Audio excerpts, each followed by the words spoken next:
So they just announced this morning that same-store sales, meaning that foot traffic increased for the first time in 4 years, and online sales are blowout as well, surging 80% in the quarter. And that means they also have brought in some newer customers, 2 million new customers during that period, many of them younger and spending more money per trip. So this is a good recovery story because some people thought that Bed Bath & Beyond was part of that retail wreck and retail ice age, at least a threat of it. Yeah, we kind of written them off and the stock went way, way down, but that's quite a rally today. All right, thanks.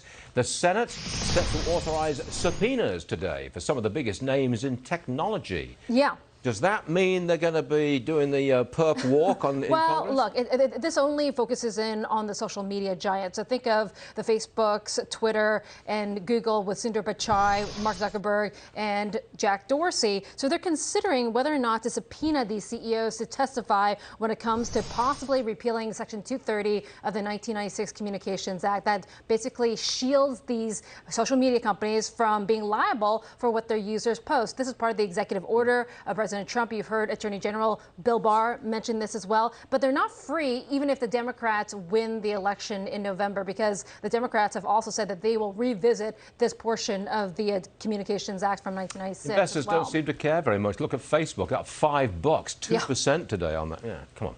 All right, next we're going to deal with Tesla.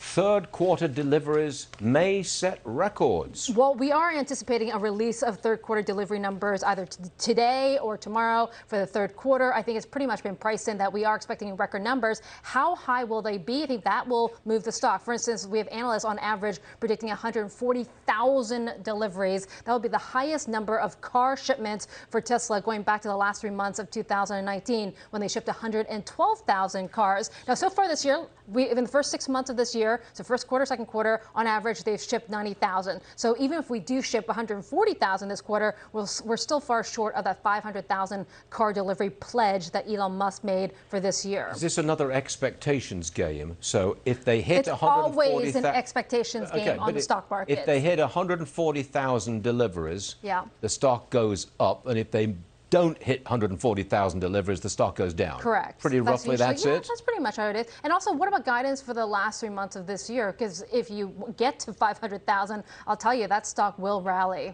And it's already up 400% this year. Yes, it is. And that's an extraordinary gain for a company like Tesla. Yes. All right. Nikola is sticking with its strategy, even though the founder, and I think he was the chair, actually, was he? He's the founder and executive chairman, Trevor Milton. They're sticking with the strategy. What's the strategy? That is to bring hydrogen cell-fueled cars and trucks to the market. Hydrogen? So, yeah, hydrogen-backed. Again, clean energy. So the company is still in negotiations with General Motors over this $2 billion, 11% stake that General Motors bought into Nikola just a few weeks ago. And then all these accusations came out, which brought down the stock below its introduction price. And then Trevor Milton had to step away from the company as well, with sexual assault allegations also in the last few weeks from 2 women. So Nikola says it remains committed, first of all, to getting through this GM deal, because it was set to close on Wednesday. However, they've given more time. Even though GM said that they did their due diligence in looking at the company, which I found surprising,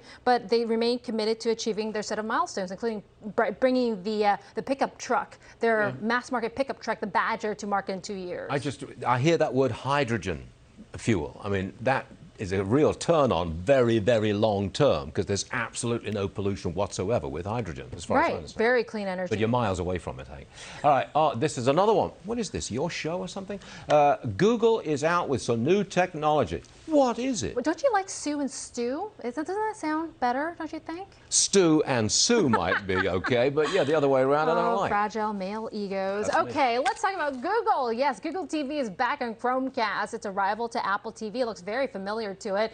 But this time around, you know, it's back with this sleek new controller that actually has this scroll button that you can do with your fingers and buzz. This is buzzing in the technology world. Also new Nest speakers for the home. You got 5G Pixel smartphones phones as well. And Google tends to price their devices and their hardware more affordably because hardware isn't a huge part of their sales. It brings in just a tiny percentage compared to, say, YouTube and online advertising and search. Hardware is more of a way for them to keep customers loyal to, say, YouTube and Android, and that's pretty similar to Amazon's strategy. So the 5G phones starting at just $699. Compare that to the four-figure sums that you pay for the Apple or the Samsung phones, right? And net speakers are $99, again, cheaper than, say, Apple's HomePod, which is closer above the $100 range. This should be available in the middle of this month, according to Google. And the TV interface, I was looking at Google TV in the launch event, and it looks fairly similar to Apple TV, which you only just learned recently, right? I did, yes. My daughter came over the other day and showed me how to switch it on.